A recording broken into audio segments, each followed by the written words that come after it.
Bonsoir, Mesdames, Messieurs. Plus de 40 ans après l'adoption de la Charte de la langue française, la réforme de la loi 101, promise par le gouvernement Legault, sera finalement dévoilée demain. Et les attentes sont grandes envers le ministre Simon Jolin Barrette, parce que le français continue de perdre du terrain. En 2011, 82% des Québécois parlaient français à la maison. Ils ne seront plus que 75% en 2036, selon des projections. L'anglais continue aussi de progresser comme langue de travail. Alors, que va proposer la CAQ pour renverser la tendance? Voyons d'abord ce qu'a préparé Hugo Lavallée.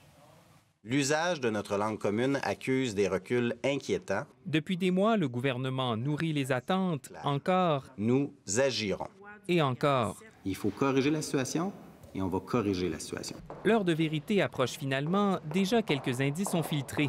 Le gouvernement entend limiter l'accès aux cégeps anglophones sans toutefois y imposer la loi 101. On veut aussi resserrer les règles en matière d'affichage commercial et imposer de nouvelles obligations aux entreprises de 25 à 49 employés. Plus question pour les employeurs d'exiger la connaissance de l'anglais dans leur processus d'embauche sans bonne raison.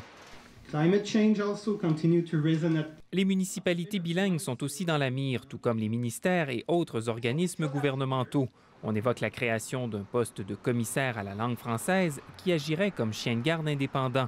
Et pour couronner le tout, le premier ministre a déjà laissé entendre qu'il recourrait à la disposition de dérogation pour prémunir la loi contre d'éventuels recours en vertu des chartes des droits. Il est temps, je pense, de mettre à jour cette loi en utilisant la clause dérogatoire. Pour une rare fois, tous les partis à l'Assemblée nationale sont d'accord pour mieux protéger le français.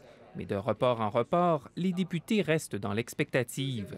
Les attentes sont énormes. On va enfin voir de quel bois se chauffe la CAQ. De toute évidence, ce plan-là, il est attendu, oui, par nous, mais par beaucoup de gens au Québec. Je pense qu'il ne faut pas y aller de demi-mesure. Il faut implanter cette mesure-là. Pour le mouvement Québec français, le gouvernement devra se doter de cibles précises et d'indicateurs clairs pour jauger du succès de ces mesures. C'est comme si sur l'enjeu du français au Québec, contrairement à une foule d'autres dossiers d'intérêt public, c'est comme si on naviguait à l'aveugle, sans se donner de cap précis. Or, il faut bien en avoir un. C'est là tout l'enjeu. Il faudra surtout surveiller l'impact qu'aura cette réforme sur les transferts linguistiques des immigrants. Environ 55 d'entre eux se tournent vers le français, une proportion qui devrait atteindre 90 pour préserver l'équilibre actuel. Il y a une stagnation. L'effet de la loi 101 telle qu'elle existe est probablement terminé. Ce qui devient de plus en plus important dans la dynamique des mots linguistiques, c'est vraiment l'immigration qui prend une place de plus en plus importante dans l'accroissement total de la population.